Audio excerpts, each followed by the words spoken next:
lots of ways. The town band plays the military march, and there's lots of great displays. In the park there is a tug of war. Children are running their races. Wrestlers struggle and jugglers juggle through scenes of expectant faces. Down on the front you'll see the lifeboat painted blue and white. The crew will show how well it's been prepared. Isn't she a lovely sight? Out at sea there are fast sailing craft, up high there are aircraft flying. Biplanes diving, their pilots thriving, it all looks electrifying. Tonight the band will play. There is a dance in the town hall. The toss around, in the ring your hands on together around your ball. In the pub there will be many songs, tunes of the sea and some shanties. Drinkers guzzle and strangers puzzle while the lights of extravagancies. Today is Lifeboat Day. The people will away and cheer. Enjoy the sunshine and go home when they go. And there'll be next year.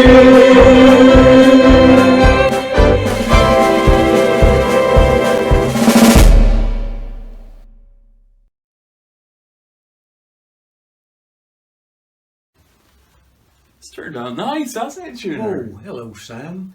Yes, it has. We've been lucky with the weather. We have been most years, haven't we? Can you recall any bad days? Well, when we first started this, a few years later, it was an absolute terrible day. The parade had to be cancelled, and we took people into the town hall, and we sang them sea shanties for 2 hours. 2 hours? Were there any survivors? Oh, no then, Sam, it wasn't that bad. We didn't get an encore, mind. Still, we saved a lot of people from getting hypothermia. So, as coxswain on the lifeboat, you save people not only at sea, but on terra firma as well. I think that's going a bit far, Sam. Anyways, I've got things to do, so I'll see you later. See you sooner, Tuner.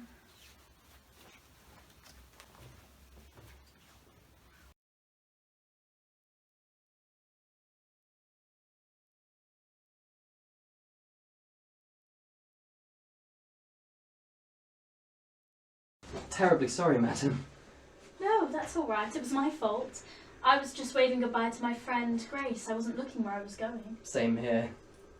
Hang on a minute. We know each other, don't we? And that's not some corny line. Didn't we have a date here a few years back when we were both on holiday? It's Claire, isn't it? I hope you remember me. My name's Jack. Perhaps, Jack, you might remove your cap for just a moment? If it's not a court-martial defence, that is. Oh, yes, I do remember you. Quite well, in fact. As I recall, we arranged to meet the next evening too, but my little brother got really quite sick and we left for home first thing in the morning. I am truly sorry. So that's why you didn't show up. I was so disappointed. I thought it was me. Absolutely not. I'm not the sort to go back on her word. So how come you're in this town now? I'm a nurse at the hospital here. Being summer, it gets pretty busy with holiday makers and their problems. The rest of the year's not too bad, though. It's great for such a small town. You seem to have everything you need. Even a hospital. My parents always liked it here. There's lots of good shops, pubs, cafes, even some decent restaurants in the hotels. Of course, my favourite thing was going down to the dance hall. I was lucky enough to meet you. We did an awful lot of dancing. It was a great night. Yes, it was. I've thought a lot about it ever since. Changing the subject ever so slightly, I see that you're wearing your best uniform, so I guess you'll be in the parade this afternoon? Admirably deduced, Miss Sherlock. Well, actually, my colleague Grace and I are also in the parade. So I'll have to get going pretty soon so that I can get changed into my uniform. Are you going to be around later? Yes, well, this is a happy coincidence. Serendipity in action. Why don't we meet at the finish point? It's not far from here. Would that suit you? Yes, I'll look forward to it. Well, I'll go and take a stroll on the beach in the meantime. It's nice and quiet at the moment. I'll see you at the finish line. No vanishing tricks this time. Rest assured, Jack, I have no plans to emulate Houdini. Besides, I'm already looking forward to hearing about what you've been up to.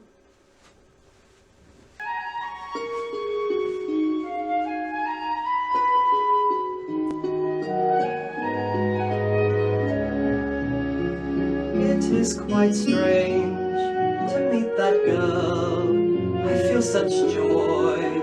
I'm in a whirl. I'd have thought that we would never meet again. Now I can hope and lose the pain. I've been abroad, so far and wide. I did my part and served with pride. Though I've often felt that life could be a chore. Now all that might change, I must have more. There's been much talk on all ships' decks of how to treat the fairer sex. I will be sincere, so thoughtful and so kind. That is my plan, I'm so inclined.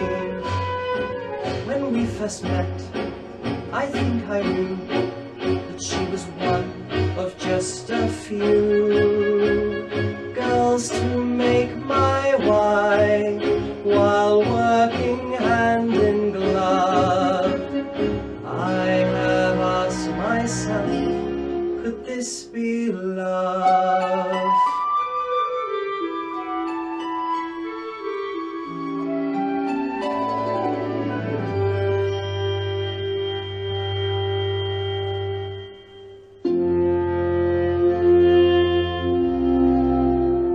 Passing years, I thought I'd lost my one true love. At what a cost! Now must be the time to get it right. I'll be upbeat, the future's bright.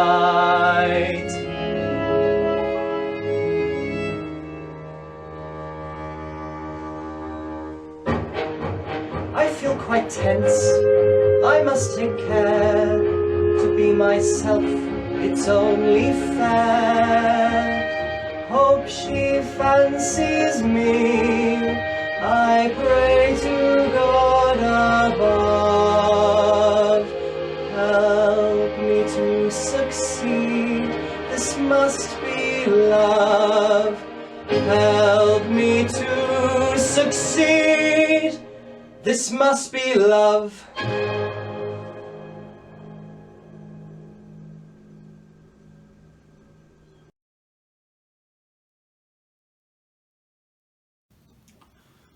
Hello, Grace. I've just been down at the seafront with the lifeboat on display. Just got back. I had a holidaymaker ask me, why is the boat called the Grace Darling? I thought he must know, so I says, it's after my sweetheart.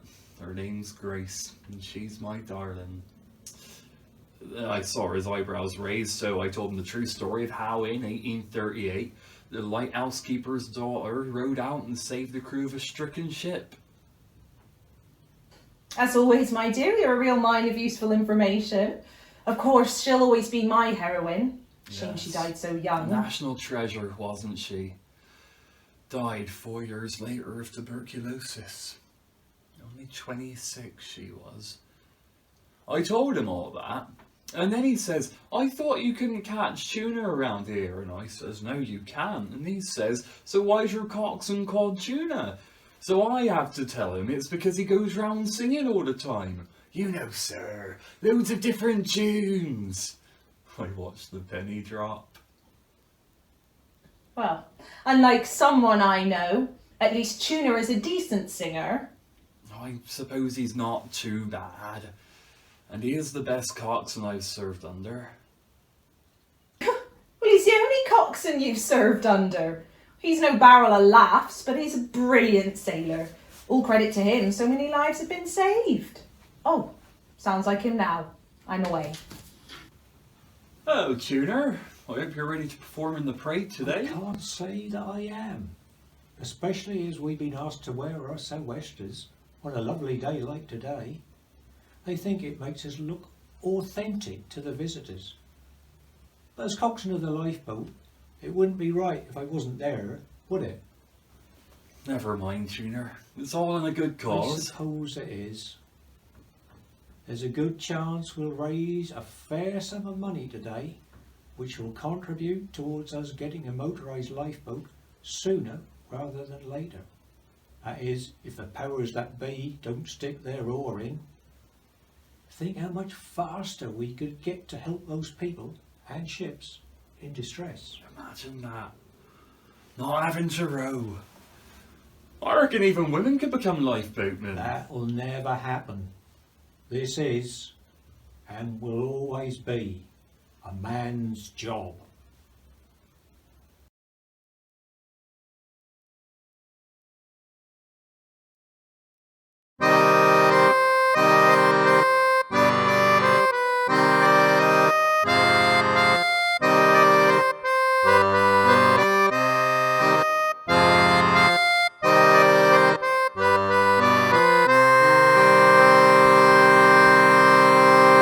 We are all fisherfolk, we're living off the sea. We are the purposes, we're striving constantly. We know that set our boats offshore, we row against the tide. As soon as there are no signs, we are held by your side. As soon as there are no signs, we are held by your side. We will on up to the decks and see what we have got. Sometimes there is plenty, and sometimes not a lot.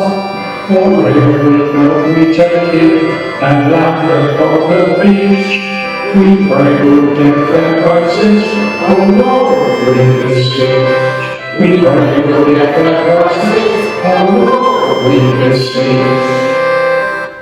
The catches unloaded and taken by us women. To the sheds we do our jobs of dusting and of trimming. We sell our fish straight out in stores and sometimes door to door. Or to station and to nation and always make no more.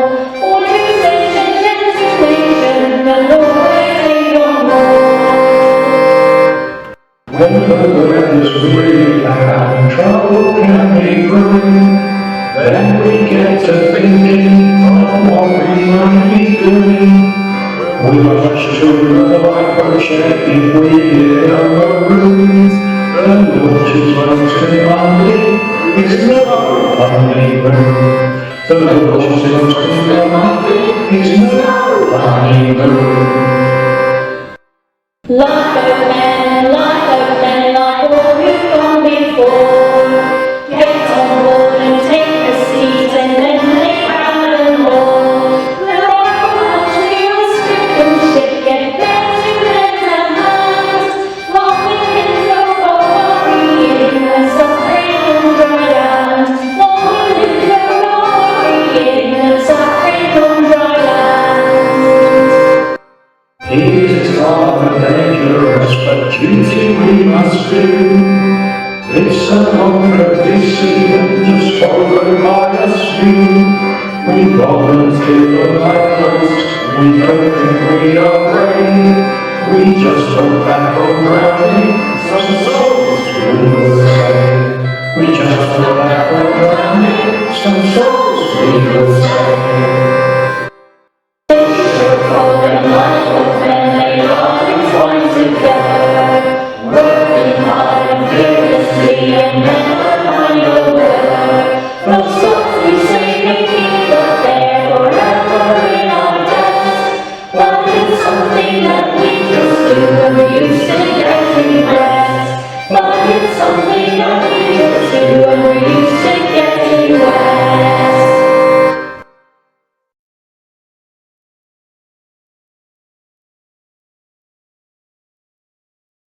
You know, Grace, I've been having all sorts of thoughts about having a relationship with Jack. I'm thinking things could get very interesting. Do you mind telling me, Grace, what made you decide you wanted to marry Sam? Well, of course, I was in love with him. I still feel he's the right man for me. I know some people might think that a fisherman is not much of a catch, but Sam's good at his job. He's strong, he's good looking, and I really fancy him. He's funny, he's clever. We were at school together, lucky enough to stay on till we were 14. He'd often get into trouble, but he usually managed to stay top of the class. He reads all sorts of books and he plays piano by ear. And he never drinks too much, so I never have to think, what shall we do with the drunken fisherman? He sounds marvellous. Is there anything you're not so keen on? Oh, well, nobody's perfect. I wish his hands were that bit smoother. Some say that opposite poles attract, but I don't see how that works for people. Not in the long term, anyway. The happiest couples I know, like you and Sam, are those where it seems like you have plenty in common, and where it doesn't seem like the man is in charge of everything most or all of the time. I reckon we fit that bill. Sam certainly doesn't use his strength in a bad way. Well, even at school he'd take on the bullies and stop them hurting other children. I know that Jack and I share a love of some things, like music and dancing, and I do believe in love at first sight. But I feel I need to get to know the real Jack. I want loving someone to be for life, not just short-term infatuation. Well, Claire, that sounds sensible enough. I'm sure you'll get your chance to find out when you talk to Jack after the parade's finished.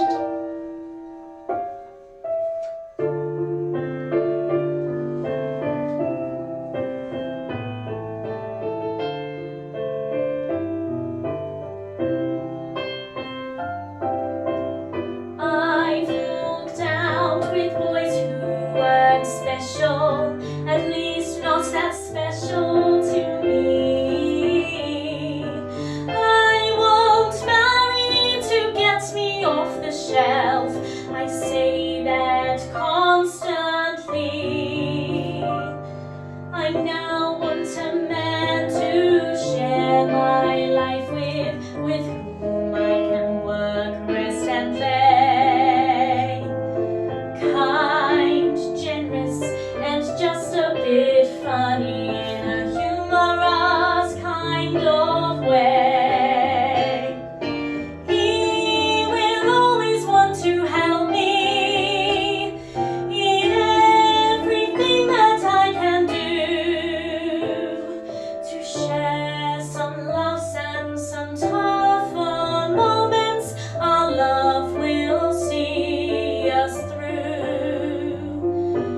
I'd like to travel to distant places, see towns and cities far and wide, but it wouldn't be any fun without the right man by my side.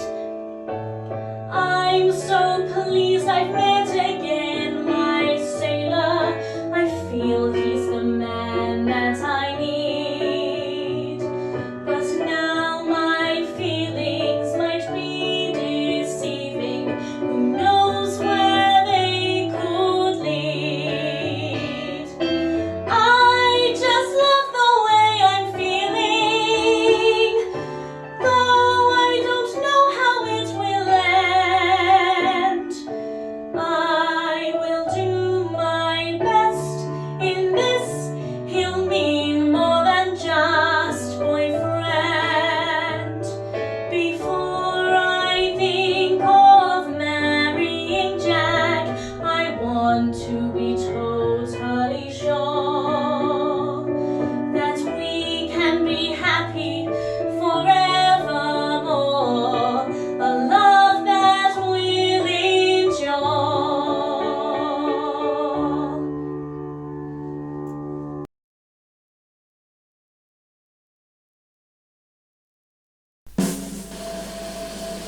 we show our military bearing when we're on parade.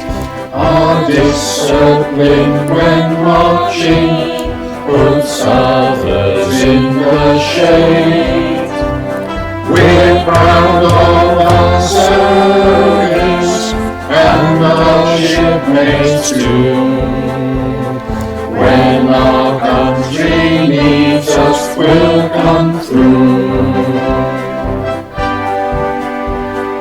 Most join at the bottom, but some they never stop. There's oceans of promotions until they reach the top.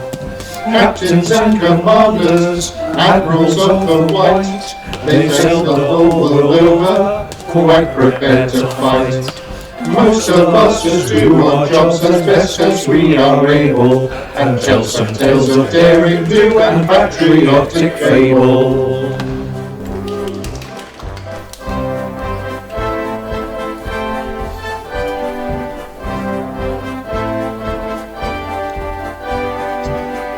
When we steam out of harbour, there's so much to do.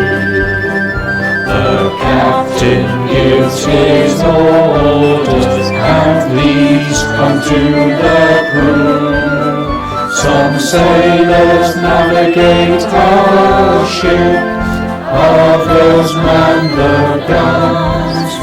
The stokers feed our boilers, Marines will sound the drums. Signalers and storemen, all the engineers, cooks, clerks, medics, all give 3 cheers. When we are not working, we like to have some fun. We play games with lots of jokers, and we knock back the rum. When we are on our shore leave, we visit several bars. We drink loads and fights can start, aren't we jolly tars? So bring up as best we can, we crawl back to our ship. We start our work when morning comes, so we better get some kip.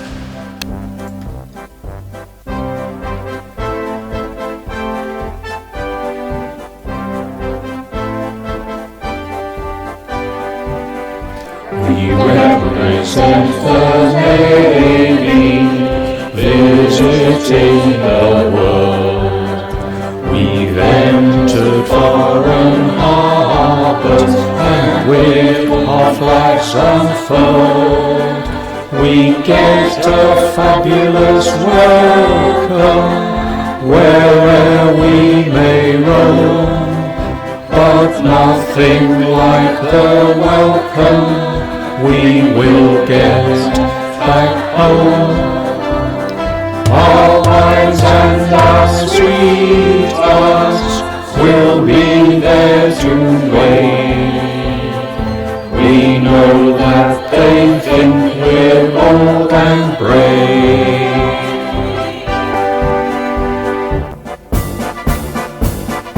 We're proud of our service and our shipmates too. When our country needs us, we'll come through.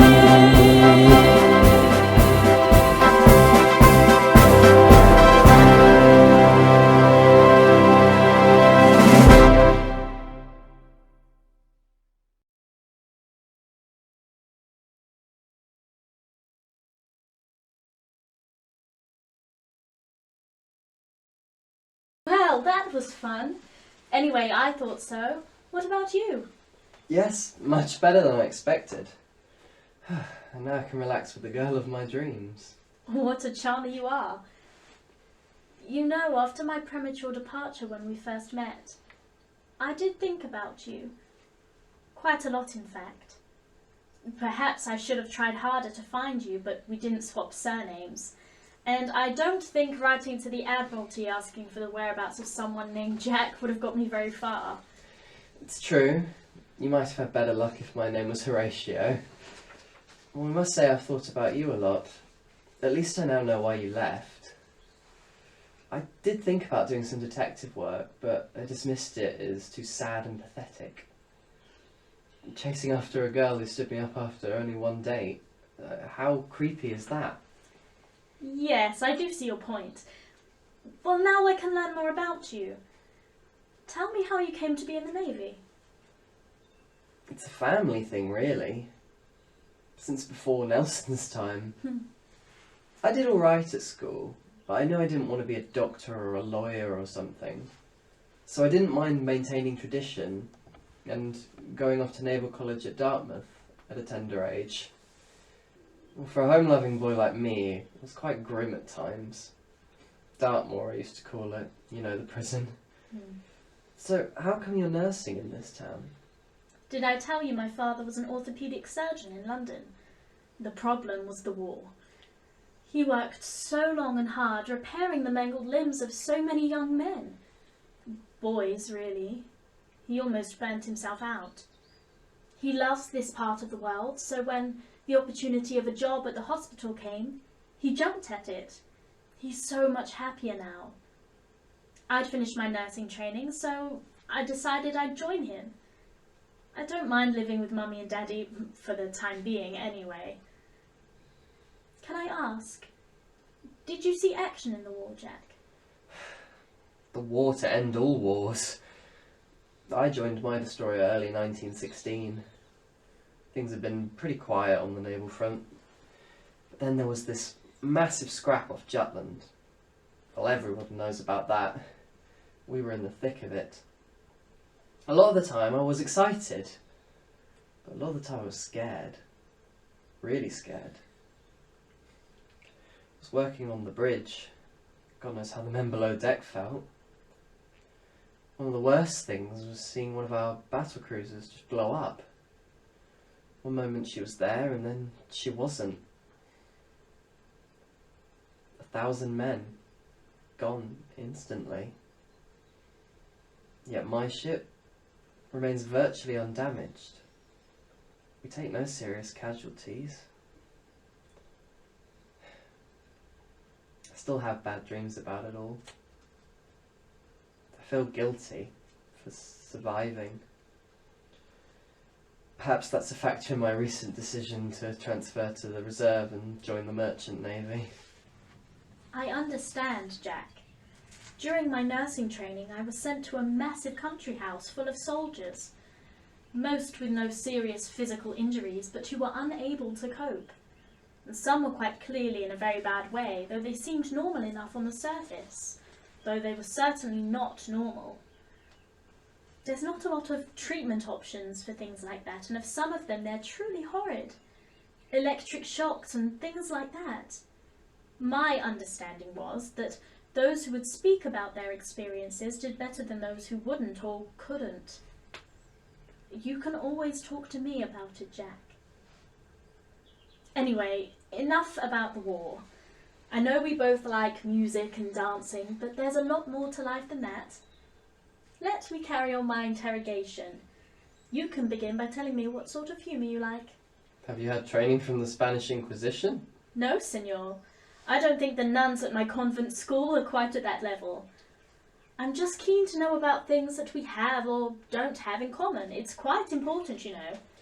Well, senorita, as far as humour goes, I'm not at all keen on slapstick or farce, but I appreciate clever comedy. You know, witty repartee and subtle jokes. I saw this play recently, I quite enjoyed. It was by this new chap, Noel Coward. In my opinion, he's good, but I don't know if he'll ever become really popular. I just love going to the theatre, but not anything too farcical or highbrow. I wasn't averse to going to the music halls when we lived in London, and sometimes the less crude acts could be rather funny. I'm afraid I'm not much good at telling jokes, though. I think that men are much better at it. Well, you'd think twice if you had my atrocious puns and double entendres. Seems like I better sharpen up my act. By the way, as my chief petty officer's taking the men back, and I don't have to set sail for a couple of days, I was hoping perhaps I could stay here. Maybe get to know you better. A lot better. By the way is one way of putting it. But yes, that sounds great. I'm really keen to make up for all those lost years wondering what might have been. All the same, let's not rush things too much. Steady as she goes, eh? Aye, ma'am. Boilers are stoked. I'll just wait for orders for full steam ahead. I have always thought you are the girl of my dreams. We only met for hours, and silly as it seems, I feel we have a bond, and never should we part. I would like to know, can I call you sweetheart? That is such a compliment from a man to a girl like me. I can't tell where it might lead, but this I can agree. To give us time to know each other well, to find ourselves entranced in one another's spell. I've sailed overseas, visited many a place, met lots of different women, gazed at a pretty face. Of all those I have met, and many were so fair, you're the one for me, so much beyond compare. I've thought lots about you too. I feel you could be the one. I treasure you and love you. Explore and have some fun. You make me laugh. I can't stop smiling. You're honest and you're kind.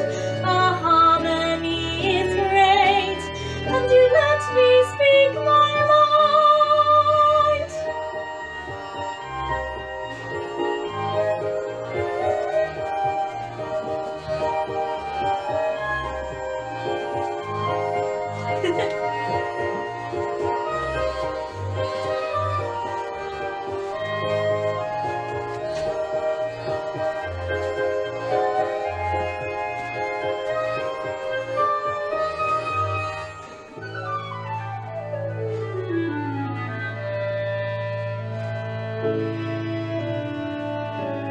Rich or even poor, I would be there if I could. That is the job of a husband. If you let me in, I would like to love and cherish until us death do part. You're the one for me, and it's straight from my heart. You suffer from a sickness. As your wife, I could see you through. I'd be there and nursing you. It might be Spanish flu. To love you and to cherish you until us death do part. Those are the words we'd say, and we could make a start. A relationship of equals, that's what we both want. Can I give myself completely? I'll be your confidant. Love has got to last forever. I agree and more. I hope you'll be the one I can adore.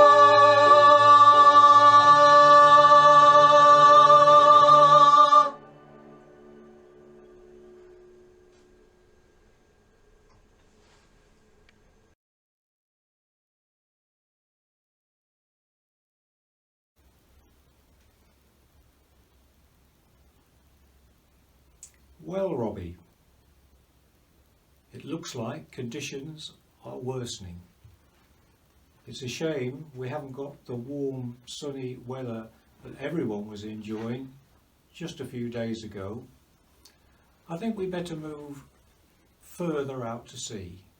So steer 5 degrees to port. Aye, aye, sir. 5 degrees to port. If you don't mind me asking, sir, why did you become a merchant sailor? Well, it's the Royal Navy that gets all the glory, but it's the merchant service that does all the real work. We take out all the goods that we manufacture and we bring back all the raw materials and foodstuffs that we can't produce ourselves. And like us, we transport goods around the coast. Anyway, I wanted to see something of the world without all the harsh discipline of the senior service. And it would also give me time to engage in my favourite pastime. My passion, even. What's that then, sir? It's Dancing, sir. Do you know all that new stuff Oh, coming from no. America? I'm far too old for all that sort of stuff. There's so much coming from America these days, what with new songs, new dances, new words. So, I think that in less than 50 years' time, we could be just another colony of the United States. So then it will be our turn to be revolting. Very amusing, Robbie. No, I was going to say I'm deceptively light on my feet. I have waltzed and two-stepped in many a place near and far, but I've never yet bowled a young lady off her feet, metaphorically speaking. But there's always hope.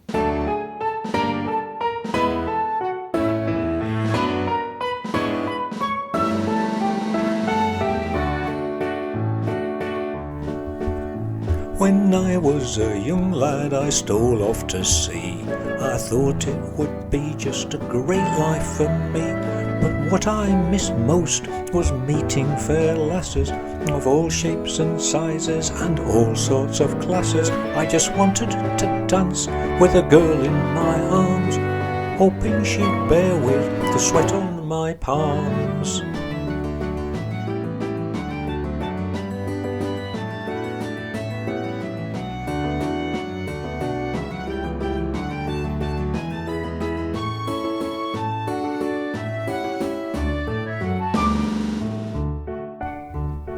As a fresh sailor, I found life quite tough. It was very scary when the sea was so rough. I was never that keen on that old sailing brig. To cheer myself up, I danced my own jig, dreaming of dance halls that I'd find ashore, and a nice girl to dance with, perhaps a bit more.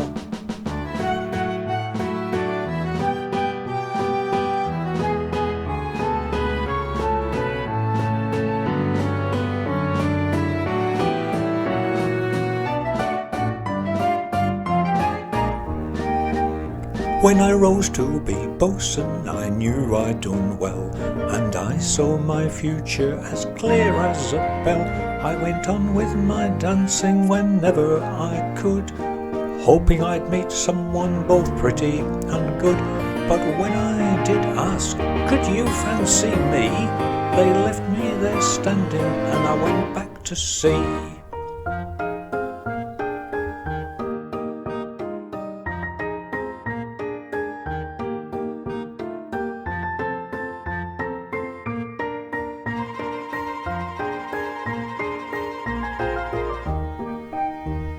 Then as first officer I was nearly in charge of a very strange ship, a sort of sea-going barge. The deck gave me space to practice my dancing. The crew fell about at my twirling and prancing, and I wasn't that lucky in the dance hall. You've got to do better, the women they'd call.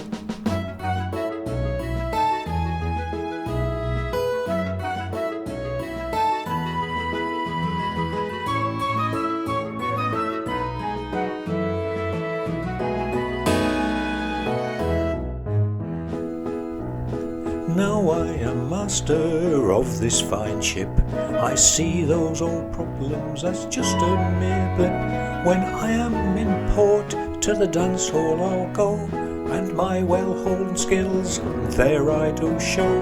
The ladies now like it, and as a man I'm not mean, but I've never yet found my own dancing queen.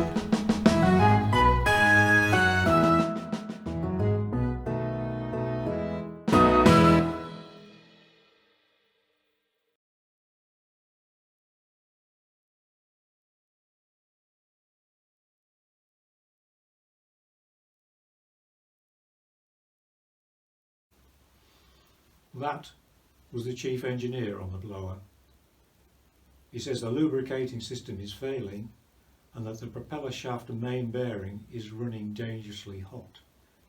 There's no way he can fix it properly in short order, but he'll do his best to stop it seizing up completely. However, he's had to reduce revolutions by more than half. So we'll try and move further out to sea. Steer 10 degrees to port. Aye, aye, sir. 10 degrees to port.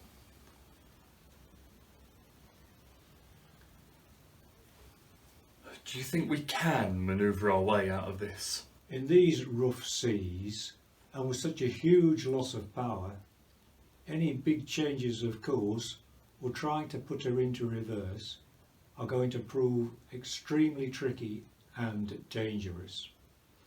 All we can do is keep it as steady as we can and as far out from the coast as we can, and pray to God that the main bearing holds up and conditions don't get any worse. And Robbie, remember the Boy Scouts motto? What's that, sir? I'm surprised you don't know it. It's be prepared, lad. Be prepared.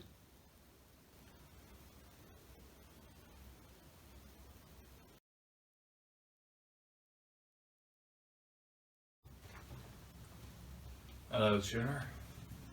That worried look you've got tells me you're not happy about something. Do you think there's trouble on the horizon? Could be, Sam, could be. Things are changing quickly, and I don't like the look of it one little bit. I've come from the cliff top and I didn't see any ships coming in.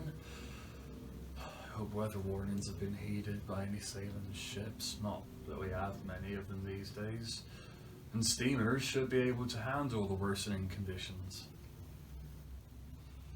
Trouble is, Sam, anything man-made can break or go wrong. We know from our experience. I want you to find a couple of the crew and the three of you go round and tell all the lads not to get too comfortable at home tonight. You know what I mean. Just in case. Alright, Junior. I'm on it.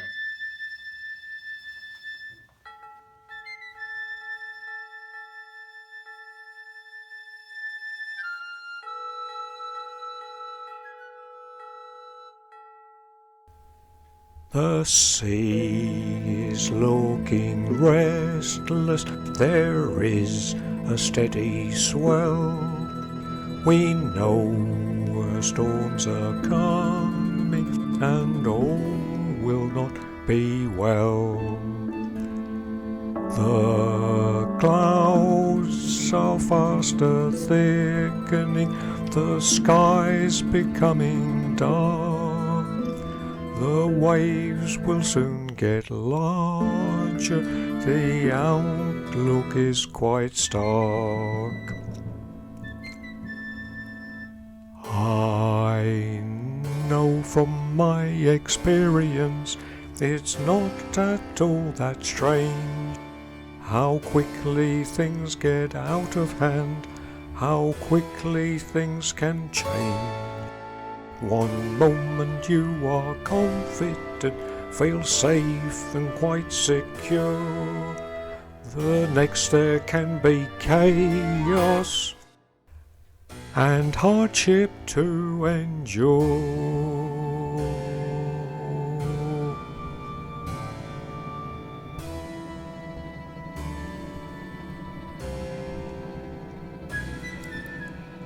I need to be most watchful, not take unto my bed. If we mess up a rescue, then men will end up dead. I'll tell the crew, get ready, make sure that they prepare to take the mighty ocean on and see how well we fare. When ships need our assistance, they ask me, is it safe to send our lifeboat out to sea? We must have a good case. If I think that we can do it and beat the roughest wave, I'll tell the boss that we will go and men's lives we will save.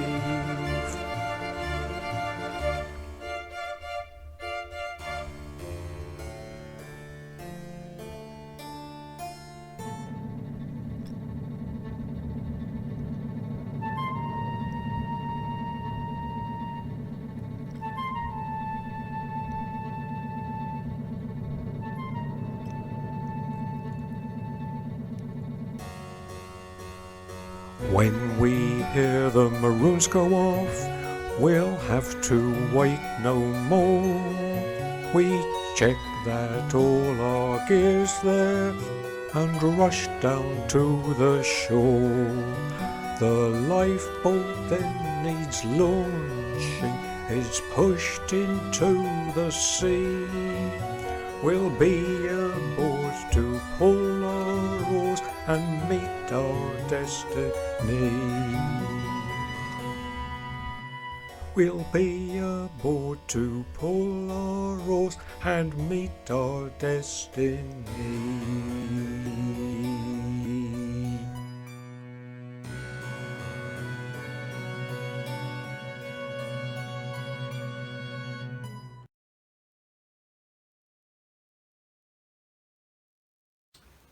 Jack, as is obvious to everyone, things are getting worse, not better.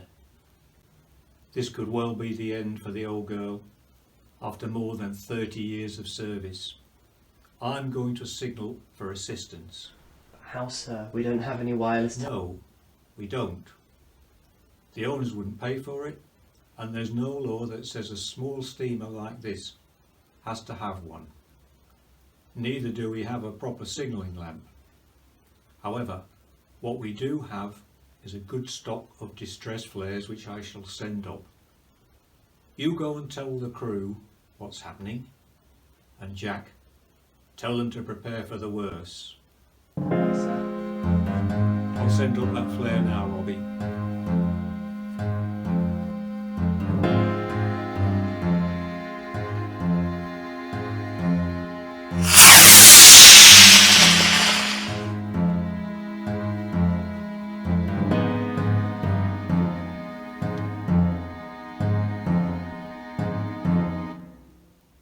Nothing at the moment, but it's early days. I'll send up another.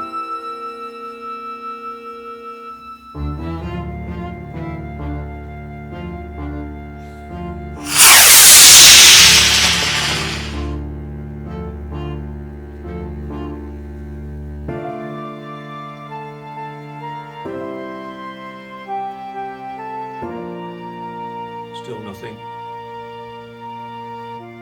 We'll just have to keep trying.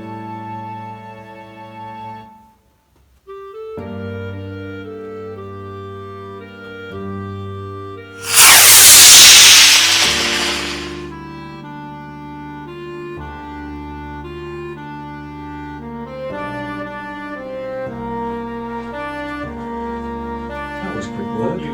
Sir, engine shutdown's almost complete. Charlie will be up shortly and the other crew are coming up now. Good.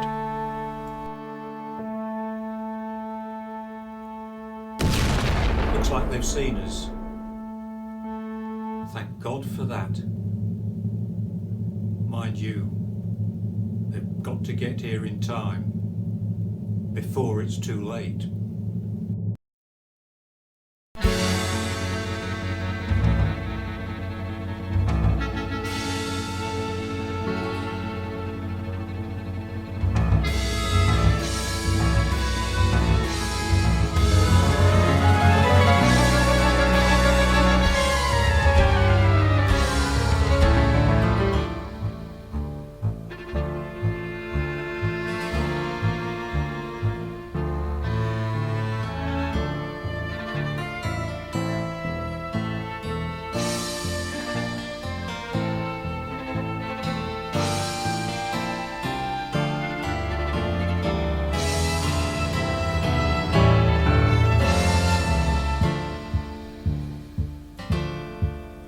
The balloons have exploded and we answer the call.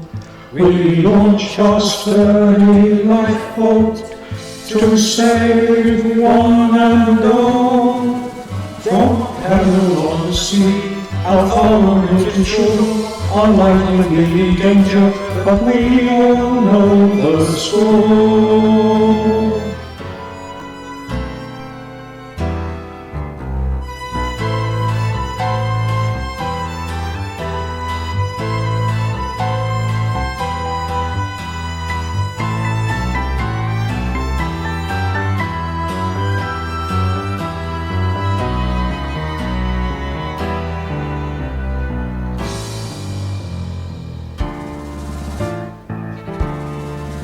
We pull towards our target, a ship that's in distress.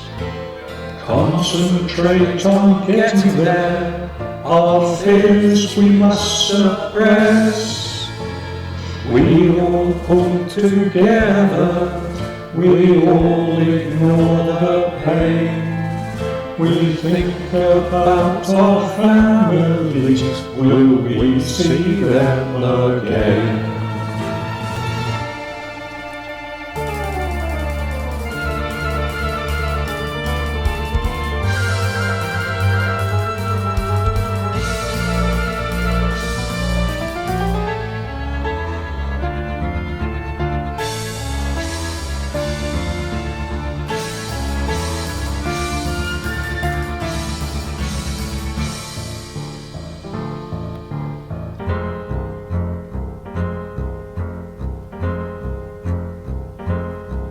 The wind is now a whistling, the spray stings our eyes. Heave those oars, me hearties, take care we don't capsize. Our arms and legs may ache, and our hands will surely chafe, but our amazing coxswain keeps us and our boat safe.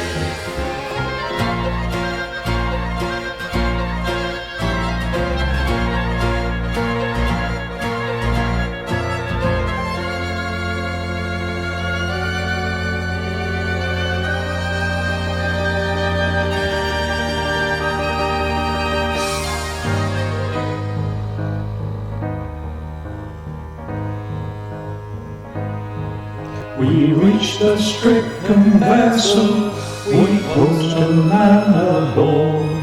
He'll help the crew get sorted, be all of one accord. They'll jump onto our foredeck and be grabbed by one of our men. They must not miss their footing, they can't go round again.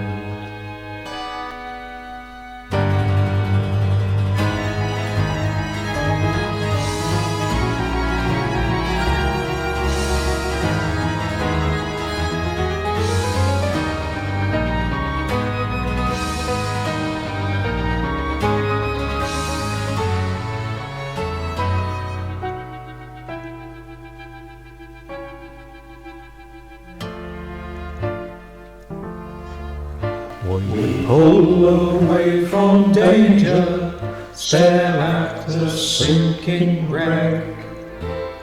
Waters now are falling fast across our upper deck. We've an injured man aboard, he's not in a good way. We have to get to land right quick, that's all that we can say.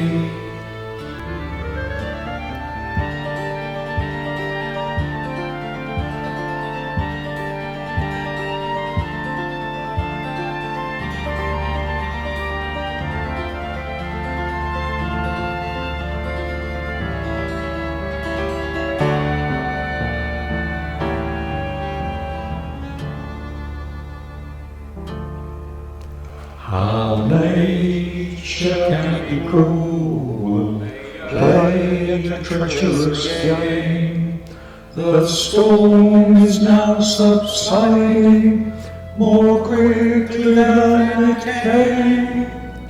We now are near the shore, the waves rush up the beach, the sea once more has spared us, we are outside its reach.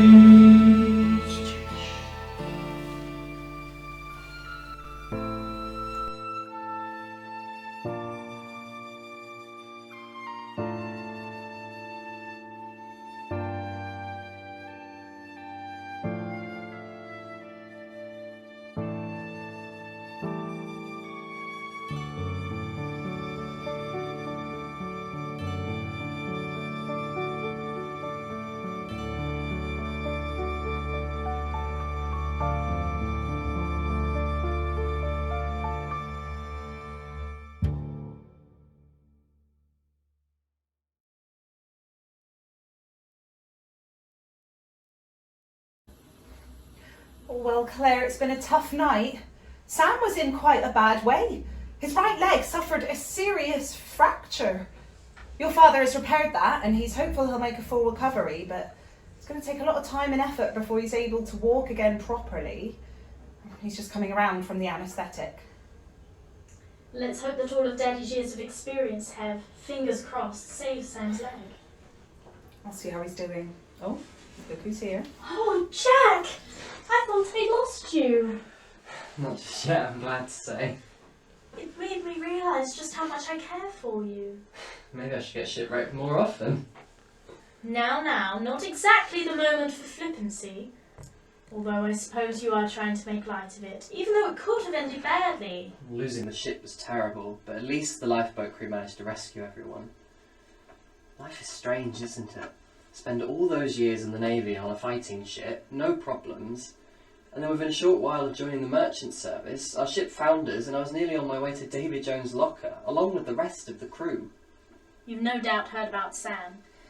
He's in quite a bad way. Luckily, Daddy has repaired Sam's leg and he's hopeful that he'll make a full recovery. After that awful accident, I hope he gets lucky. I suppose we all need a bit of help from Lady Luck from time to time, but we should try to help ourselves. So as far as I'm concerned, I'll choose my next ship more carefully. Certainly not some old rust bucket. Or do you want me to not go back to the sea? I would understand. I mean, I wouldn't mind becoming a police officer. Evening, madam. Me telling you what job to do just wouldn't work. Not in the long term, anyway. You've got to do what you want to do. Otherwise, you'd probably end up resenting me, and that wouldn't be good for either of us. From what you told me earlier, it seems you're not too far off from getting your master's ticket in the next few years. That would really open up opportunities. Imagine being the captain of your own ship. Captains can bring their wives with them, can't they? Yes, some shipping lines do allow that. Hang on a minute. We're talking about being married. We're not even engaged yet. After those amazing days we spent together, I suppose, it's the thought of carrying on in my life without having you by my side. Well, then I suppose I must do something to change the basis of our relationship. My darling, will you marry me? Jack, I never, ever dreamt I could be so certain. Yes, I will.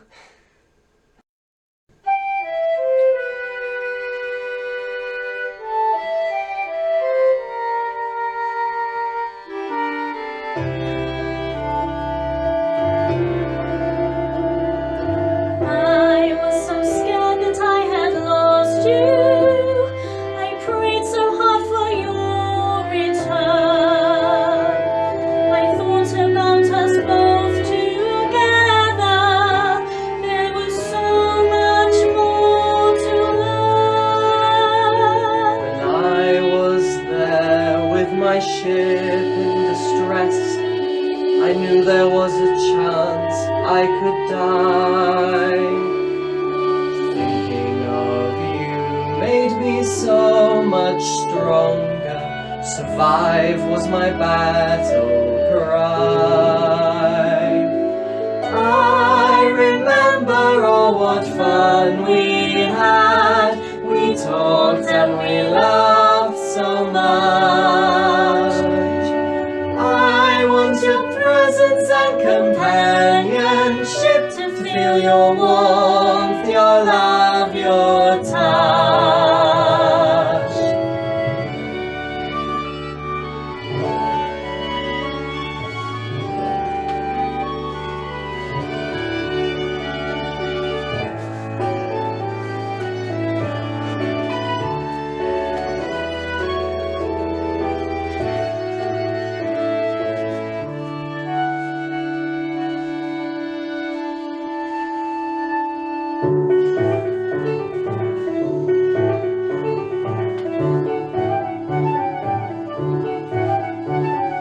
I'll teach myself all the skills that I'll need, like how to mend, how to cook and clean. I hope we'll have time for our dancing and watching the silver screen. I'll have to search for a house for us. It won't be too fancy or too large. A bedroom or two for the kids in due course. With them we'll both take charge.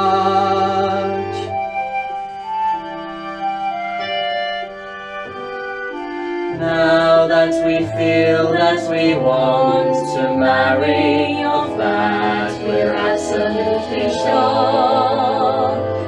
Try and get it right, the future will be bright. Our love, it will endure.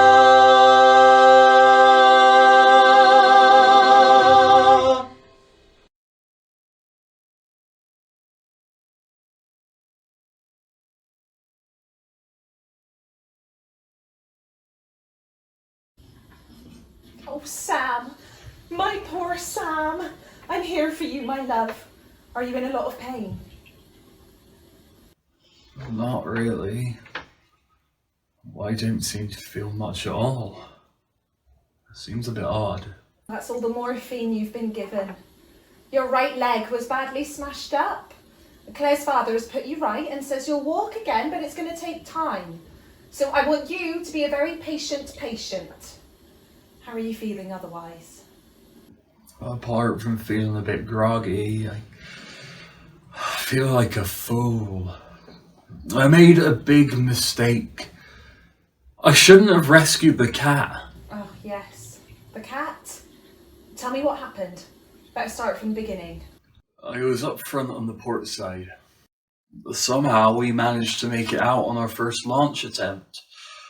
With the wind against us, it was hard going, and I reckon we had to row over 2 miles to get to the ship on its starboard side. The ladder was down, so it wasn't too hard for Muggins here to get on board to account for all the crew and arrange the transfer to our boat. You've done that quite a few times before. Indeed I have. This time seemed no different, even if the seas were rougher. The ship's crew mustered and we got them onto the lifeboat one by one. Very tricky, but it went alright. Then, as I was leaving the ship, I saw this bedraggled Moggy cowering by an hatch combing. So I took just 3 steps, picked it up and threw it as gently as I could to Ted, who made a nice clean catch. So, cat safe. In those 15 seconds or so, the sea became more unpredictable. As I was stepping off the ship into the lifeboat, it suddenly drew a few feet, then came back, while I had one leg in and the other out. My mates tried to use their oars as fenders, but my legs still got jammed between boat and ship. I don't need to tell you, girl. It was absolute agony. What an awful thing to have happened to you. Well, you're back safe and in good hands. The local papers have already run their story. Lifeboat rescues 7 men and cat. I'm surprised it didn't say lifeboat rescues cat, and then in smaller print, the 7 men also rescued. And you know what really irritates me is the way they say lifeboat saves so and so. You'd think the lifeboat launched itself, grew arms like some kind of cartoon film and rode itself out, rescued people and rode back again. It's blighters like us that do all the work. Never mind, love. I suppose it's just that lifeboat sounds a bit more dramatic. Anyway, sensible folk knows what happens. They've got great respect for you. You and your mates uphold a fine tradition of self-sacrifice and bravery. You're lifeboatmen.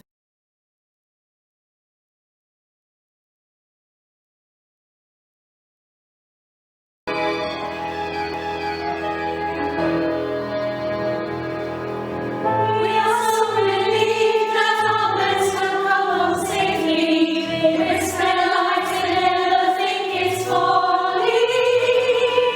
We don't want to sound too sad or gloomy, so let us sing some tunes that are jolly.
town band plays the military march, and there's lots of great displays. In the park there is a tug of war. Children are running their races. Wrestlers struggle as jugglers juggle through seas of expectant faces. Down on the front you'll see the lifeboat painted blue and white. The crew will show how well it's been prepared. Isn't she a lovely sight? Out at sea there are fast sailing craft. Up high there are aircraft flying. Biplanes diving, their pilots thriving. It all looks electrifying. Tonight the band will play. There is a dance in the town hall. The tops are up in the radio house, holding their own annual ball. In the pub there will be many songs, tunes of the sea and some shanties. Drinkers guzzle and strangers puzzle, why quite so extravagant? Today is Lifeboat Day. The people will away and cheer. Enjoy